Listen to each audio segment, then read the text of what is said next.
మనతో పాటు విశ్రాంత కల్నల్ అర్జున గారు అందుబాటులో ఉన్నారు. సార్ నమస్తే సార్.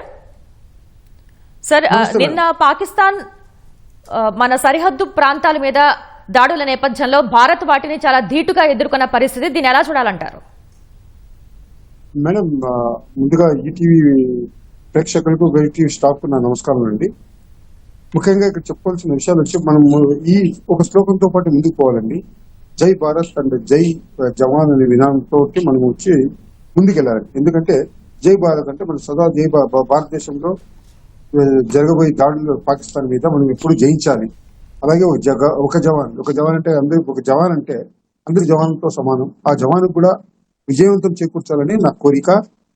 మొత్తం 140 కోట్ల ప్రజల ఆశీస్సులు కూడా వారికి ఉండాలని. ప్రస్తుత పరిస్థితుల్లో నేను చెప్పొచ్చేది ఏమంటే, యాక్చువల్లీ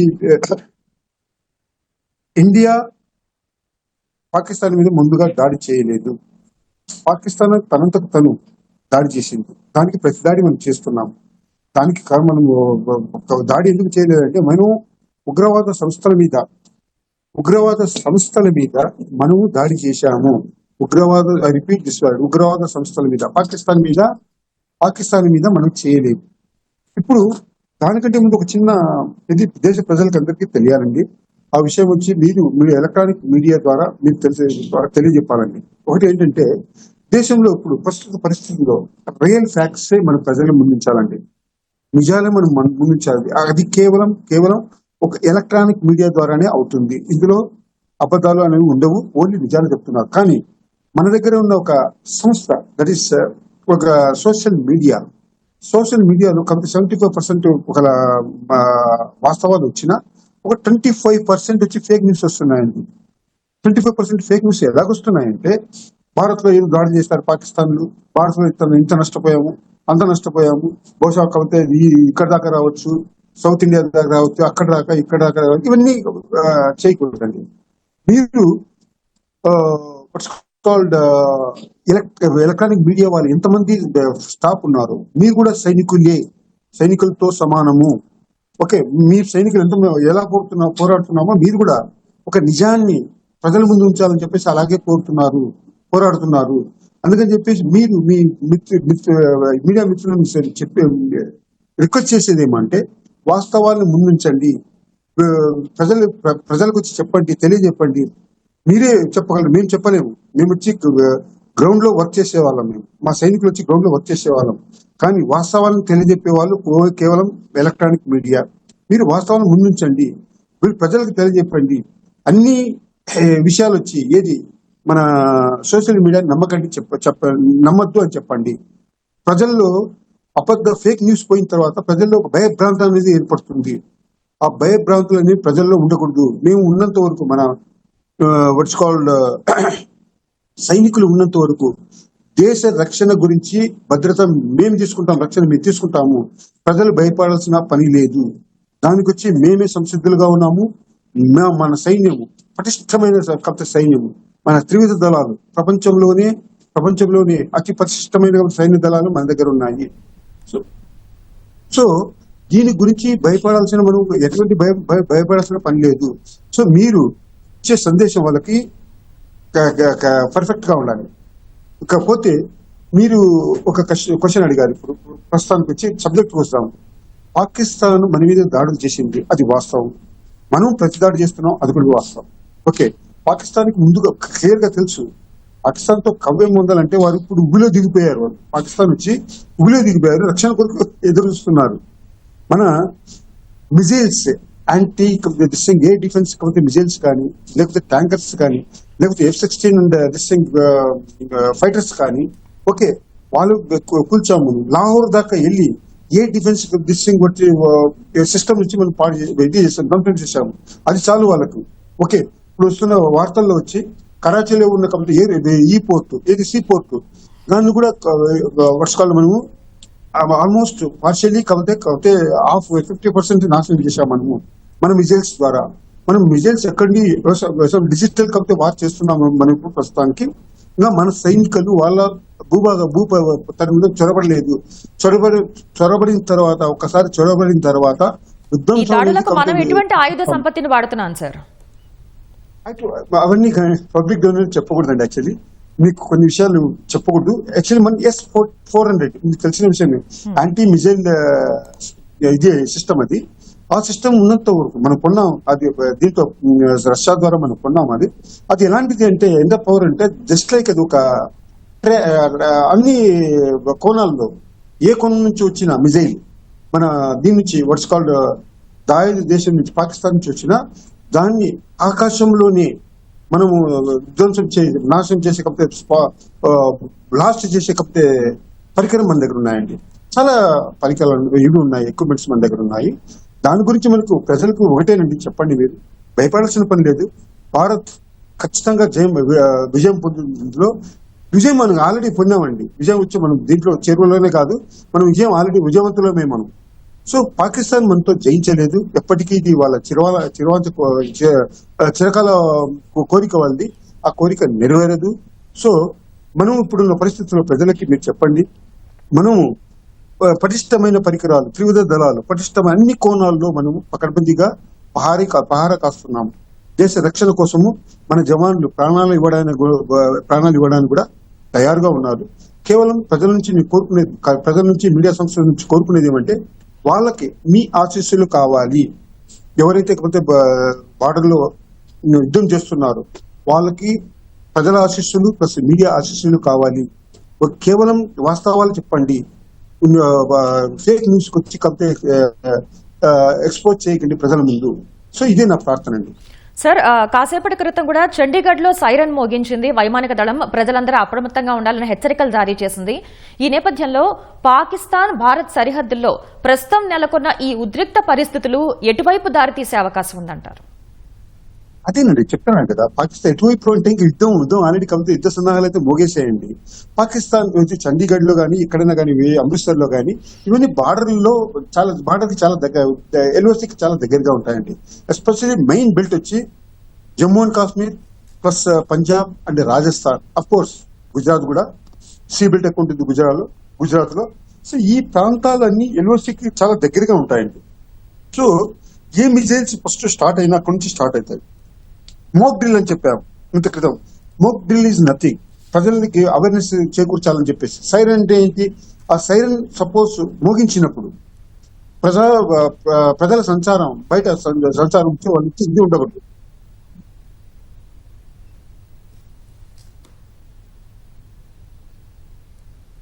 సార్, పాకిస్తాన్ చేస్తున్న ఈ దుశ్చర్యల్ని అంతర్జాతీయ సమాజం ముందు పెట్టి పాకిస్తాన్ ని దోషిగా నిలబెట్టేందుకు భారత్ ఎలా ముందుకెళ్లాల్సి ఉంటుందంటారు? మేడం, ఆల్రెడీ ఈ సన్నాహాలు జరుగుతున్నాయి. యుఎస్ఏ నుంచి ఒక మెసేజ్ కూడా వచ్చింది ఆల్రెడీ, మేము పాకిస్తాన్ కి ఎటువంటి సపోర్ట్ మేము చెయ్యము అని చెప్పేసి. ఇదే యుఎస్ఏ 1971 వార్లో వాళ్ళకి మద్దతు ఇచ్చింది. వాళ్ళు ఇచ్చిన ఎక్విప్మెంట్, వాళ్ళు ఇచ్చిన వాట్స్ కాల్డ్ మిజైల్స్ ఇప్పటి వరకు పాకిస్తాన్ దగ్గర ఉన్నాయి. కానీ ప్రస్తుతం డిక్లేర్ చేసింది, ఎందుకంటే వాళ్ళకి వాస్తవాలు తెలుసు. ఇండియా దగ్గర పాకిస్తాన్ తలబడితే ఇది ముందుకు చాలా ఘోరంగా ఉంటుంది పరిస్థితి. ఓకే, వరల్డ్ వార్ వైపు కూడా దిశ కూడా వెళ్ళొచ్చు అనే పరిస్థితి వాళ్ళకి తెలుసు. అందుకే పాకిస్తాన్ కి సందేశం ఇచ్చారు. ఏం సందేశం ఇచ్చారు? మీరు ఒక హై లెవెల్ మీటింగ్ లో సంప్రదించి మీటింగ్ పెట్టుకోండి. మీటింగ్ పెట్టుకున్న తర్వాత దాంట్లో వచ్చి శాంతి కొరకు మీరు ఇచ్చేది. మన భారతదేశం ఒక శాంతియుత దేశం మేడం. మనం ఎవరిని కోరుకోం. బ్రిటిషర్లు 200 సంవత్సరాలు మనం పాలన చేసి వాళ్ళని యుద్ధం లేకుండా వాళ్ళని శాంతియుతంగా వాళ్ళని బయటకు పంపించేసాం మనం. ఓకే, పాకిస్తాన్ కి ఆ విషయం తెలుసు. పాకిస్తాన్ కి ఆ విషయం ఎందుకు తెలుసు మేడం? 3 సార్లు మన చేత ఓడిపోయారు వాళ్ళు. 65 వార్ కానీ 71 వార్ కానీ కార్గిల్ ఇది కానీ వాళ్ళు మన చేత ఓడిపోయారు. సో వాళ్ళకి లెసన్ అంటూ ఈ 3 యుద్ధాలతో వాళ్ళకి లెసన్ ఏర్పడడానికి కాలేదు. సో వాళ్ళని వచ్చి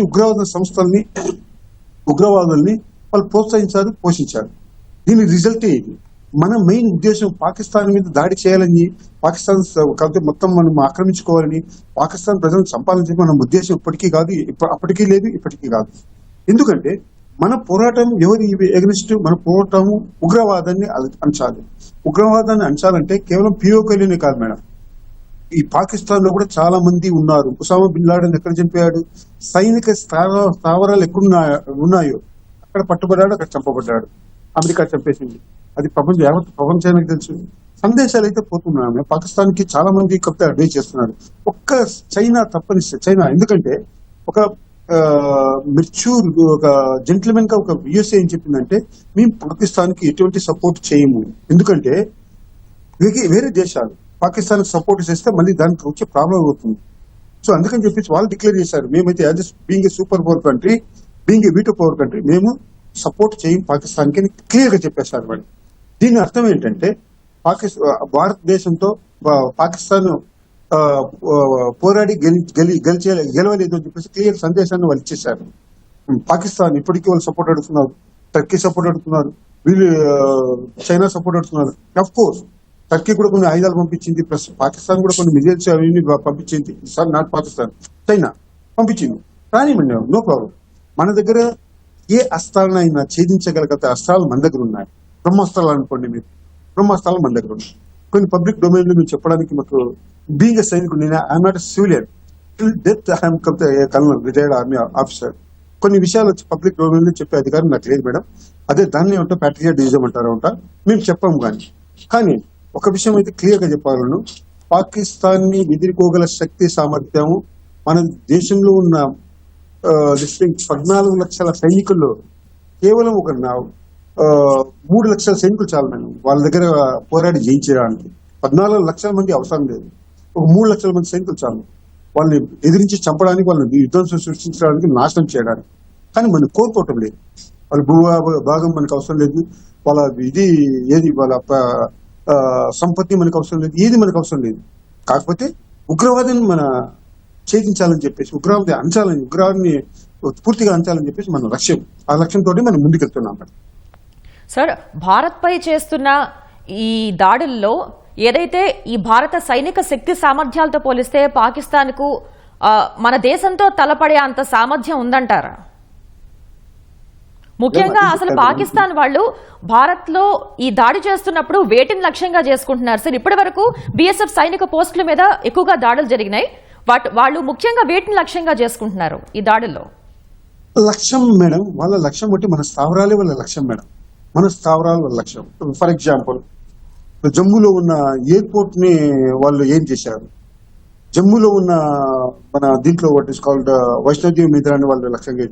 ఈ దేశంలోని వార్తల్లో వస్తున్నాయి ఏమంటే, దేశంలోని 16 పట్టణాలు, నగరాలని, నాట్ పట్టణాలు, నగర prime areas, that is cities నుంచి వాళ్ళు ఏం చేశారు, దీని నుంచి అక్కడ యుద్ధం సృష్టిస్తే, అక్కడ టార్గెట్ చేసి అక్కడ యుద్ధం సృష్టిస్తే ఆర్థిక వ్యవస్థ, భారతదేశాన్ని ఆర్థిక వ్యవస్థ మీద దెబ్బతింటే ఆటోమేటిక్గా మన కంట్రోల్లో ఉంటారని చెప్పేసి వాళ్ళు ఆలోచించుకుంటున్నారు. అది కాదు మేడం, అది ఇట్స్ నాట్ ఫాలో. వాళ్ళు బార్డర్ దాటి ఒక 50 కిలోమీటర్ కూడా ముందుకు రాలేదు వాళ్ళకి ఆ విషయం క్లియర్ గా తెలుసు. ఒకటి 71 వార్ ఉదాహరణ తీసుకుంటాం madam, time and again 71 war లో ఎక్కడి దాకా వచ్చారు మేడం? మన బార్డర్ దాటి ఒక 30-40 కిలోమీటర్ కూడా ముందుకు రాలేదు మేడం. కానీ మనము లాహోర్ దాకా వెళ్ళామని. లాహోర్ ఏంది, మిడిల్ ఆఫ్ ది పాకిస్తాన్ దాకా మనం వెళ్ళాము. ఓకే, మనం వచ్చి ఆక్రమిత ప్రాంతాలని మనకే కావాలని చెప్పి అప్పట్లో క్లెయిమ్ చేయలే, ట్రిటీలో ఇది మెన్షన్ చేయలే, ఒప్పందంలో ఇది మెన్షన్ చేయలే. కానీ అప్పుడు పిఓకే కొంత భాగం ఆక్రమించుకొని తర్వాత వాళ్ళు ఎక్స్పాండ్ చేసుకొని పిఓకే అని పేరు పెట్టారు, పాకిస్తాన్ ఆక్యుపైడ్ కాస్త. మనం కూడా పెట్టుండొచ్చు ఐఓఎల్ అని చెప్పేసి, ఇండియన్ ఆక్యుపైడ్ లాహోర్ అని చెప్పేసి మనం పెట్టాలా. అది మనం పెట్టిన భిక్ష వాళ్ళకి. 71 వాళ్ళ ట్రీటీ జరిగింది, ఆ ట్రీటీ తర్వాత ఒప్పందం తర్వాత వాళ్ళకి ఇచ్చి భిక్ష పెట్టాం, లాహోర్ తీసుకోండి అని చెప్పేసి, ఆక్రమిత ప్రాంతం ఏదైతే ఉందో వాళ్ళు తీసుకోండి అని చెప్పేసాం మనం. కానీ వాళ్ళలో ఆ దయాగుణం లేదు. అందుకే ఇప్పుడు పిఓకేలో వాళ్ళు విజృంభిస్తున్నారు. పిఓకే వాళ్ళు అనుకుంటారు పాకిస్తాన్ భాగం అని చెప్పేసి. కాదు మేడం, అది వచ్చి మన భాగం, అది జమ్మూ అండ్ కాశ్మీర్ భాగం, ఇండియా భాగం అది. సో వాళ్ళు మెయిన్ ఏమంటే, మీరు అడిగిన ప్రశ్నకి సమాధానం ఇప్పుడు ఇస్తున్నా, వాళ్ళ మెయిన్ ఏం ఫస్ట్ టార్గెట్, ఇంపార్టెంట్ కాబట్టి టార్గెట్స్ వాళ్ళు ఏం చేయాలి, అక్కడ నాశనం చేయాలి. నెక్స్ట్ ప్రధానికానికి ఆల్రెడీ ఒక ఉరి సెక్టర్ లో ఒకరు చనిపోయారు మేడం, ఒక మన జవాన్ ఒకరు చనిపోయారు, సివిలియన్ కూడా చనిపోయారు, మొత్తం 5 మంది చనిపోయారని చెప్పేసి ఒక మాకు ఇంటర్నల్లీ న్యూస్ వస్తా ఉన్న ఇన్ఫర్మేషన్ ఉంది. సో ఇంకా డిక్లేర్ చేయలేదు, ఆ డిక్లేర్ చేసిన తర్వాత మనకి ఇది అవుతుంది. కొన్ని నేను పొద్దుటే అక్కడ ఉన్న మన వాళ్ళని, మన ప్రజానికి వాళ్ళతో టెలిఫోన్ లో మాట్లాడాను నేను. సో అంతా చాలా బీభత్సంగా ఉంది అక్కడ. ఎందుకంటే ఈ వచ్చేటప్పుడు డ్రోన్స్ అటాక్ అయినా కానీ ప్లస్ మిజైల్స్ అటాక్ అయినా చాలా ఘోరంగా ఉంటుంది మేడం. అది ఎక్కడ పడుతుందో భగవంతుని గెలక. సో వాళ్ళు టార్గెట్ పెట్టిన ప్రదేశం మనకు తెలియదు కదా, మనకు తెలియదు వాళ్ళు దేంతో టార్గెట్ తోటి మిజైల్ వదిలేరని చెప్పేసి మనకు తెలియదు. సో అందుకని ప్రజలు చాలా అప్రమత్తంగా ఉన్నారు. అందుకే ఈ సైరన్ వచ్చినప్పుడల్లా చెప్పుకొచ్చేది అంటే ప్రజల నుంచి బయటికి రాకూడదు, ఇళ్లలోనే ఉండాలి, వీలైతే దాక్కుని ఉండాలి. వాళ్ళకి వచ్చి ఎవరు ఎక్స్పోజ్ కాకూడదు. కిటికీల్లో అయినా కానీ లేకపోతే ద్వారాల్లో అయినా కానీ ఏం జరుగుతుందో చూడడానికి వాళ్ళ కిటికీలు కానీ డోర్ దగ్గరికి రాకూడదు మేడం. వాళ్ళ మెయిన్ టార్గెట్ వచ్చి ప్రజలు, మన వాట్స్ కాల్డ్ స్థావరాలు, ఎస్పెషల్లీ ఆర్మీ స్థావరాలు, వాళ్ళని నాశనం చేయాలని చెప్పి వాళ్ళ టార్గెట్ మేడం. సార్, అయితే గత కొద్ది రోజులుగా చూస్తున్నాం పాకిస్తాన్ కాల్పుల విరమణ ఒప్పందానికి తూట్లు పొడుస్తూనే ఉంది. ఈ నేపథ్యంలో నిన్న భారీ ఎత్తున డ్రోన్లను, అంటే సుమారు 50 డ్రోన్ల వరకు భారత్ అత్యాధునిక ఆయుధ సంపత్తితో నేలకొల్చడం జరిగింది. ఈ నేపథ్యంలో ఇంత భారీ ఎత్తున నష్టం జరుగుతున్నా పాకిస్తాన్కి బుద్ధి రాదంటారా? రాదు మేడం. వాళ్ళకి ఇప్పటికే వాళ్ళు ఆర్థికంగా చాలా డబ్బులు, వాళ్ళ దగ్గర డబ్బులు లేవు మేడం. వాళ్ళ ఫండింగ్ విదేశాల నుంచి ఫండింగ్ వస్తుందని ఒక టెర్రరిజం ని పోషించడానికి ఆ డబ్బులతోనే వాళ్ళు బతుకుతున్నారు. వాళ్ళదంటూ ఏం తెలియదు. ఇప్పుడు ఈవెన్ చైనా వాళ్ళకి తోడ్పడుతుందంటే వాళ్ళ ఖనిజ సంపదని అమ్ముకున్నారు వాళ్ళు. వాళ్ళకి ఒక రోడ్ వేశారు, పాకిస్తాన్ చైనా టు పాకిస్తాన్ దాకా ఒక రోడ్ వేశారు. దేనికి వేశారు అంటే ఖనిజ సంపద దోచుకుపోవడానికి. వాళ్ళకి బుద్ధి అంటూ రాదు మేడం. వాళ్ళ వక్ర బుద్ధి ఇట్స్ నాట్ పాసిబుల్. 3 సార్లు దానికి నిదర్శనం, దానికి ఎగ్జాంపుల్ 3 సార్లు ఓడిపోయారు మేడం. ఇంకా భారత చేతి ఇక్కడ వాళ్ళు కోలుకుంటారు చెప్పు, కొట్టే దెబ్బలకు వచ్చి వాళ్ళు కోలుకోలేరు. వాళ్ళు అస్సలు కోలుకోలేరు. వాళ్ళకంతా ఇది లేదు మేడం. ఈవెన్ అణువాయుధాలు వాళ్ళ దగ్గర ఉన్నాయి, అది ఉపయోగించడానికి ఎన్నో ఇది కావాలి. ఎవరు వాడకూడదు, అణువాయుధాలు ఎవరు వాడకూడదు madam, until and taking the permission from the UNO. So అప్పటిదాకా విషయం రాదు, అప్పట్లోకి వాళ్ళు లొంగిపోతారు మేడం. మనకు ఇప్పుడే చాలా ఇవి వస్తున్నాయి, వాట్స్ కాల్డ్ విషయాలు వస్తున్నాయి. పాకిస్తాన్ చాలా భయభ్రాంతుల్లో ఉన్నారు, ప్రజలు భయభ్రాంతుల్లో ఉన్నారు, ప్రభుత్వం తో వారు పోరాడుతున్నారు. యుద్ధం ఆపండి ఎగ్నెస్ట్ కలిపితే భారతదేశంతో మనం నష్టపోతాం, మన ప్రజలు నష్టపోతారని చెప్పేసి ప్రతి ఒక్కరి దగ్గర చెప్పుకుంటున్నారు, ఏడుస్తున్నారు, వినిపిస్తున్నారు. సో పాకిస్తాన్కి ఎటువంటి కుక్కతోక ఉంకరని చెప్తాను కదా మేడం. మనం ఎంత చెప్పినా గానీ వాళ్ళు వినరు. వాళ్ళ ఇదేంటి, మన మీద ప్రతీకార కక్ష తీర్చుకోవాలి, మనల్ని దెబ్బ కొట్టాలి, మన ఆర్థిక వ్యవస్థను దెబ్బ కొట్టాలి. సో భారత్ మీద మేము జయించాము, మేము విక్టరీ సాధించామని చెప్పేసి అని చెప్పుకోవడానికి వాళ్ళ దగ్గర ఒక ఆన్సర్ అయితే ఉండాలని చెప్పి ఉద్దేశంతో వాళ్ళు పోరాడుతున్నారు. ఓకే, వాళ్ళ మన మీద అన్యాయం మీద పోరాడడం లేదు, దీని మీద పోరాడుతున్నారు. మేము భారతదేశం మీద మేము జయించాలి, అది ఎలాగైనా జయించాలి. టెర్రరిజం వదిలైనా కానీ లేకపోతే చైనా సపోర్ట్ తీసుకున్నా కానీ ఏ విషయంలో అయినా కానీ తలదూర్చి మనతో పోరాడి ఇంటర్నల్ పోరాడి వాళ్ళు జయించాలని చెప్పి వాళ్ళు చిరవాంచ కోరిక. సో అది నెరవేరేది మేడం.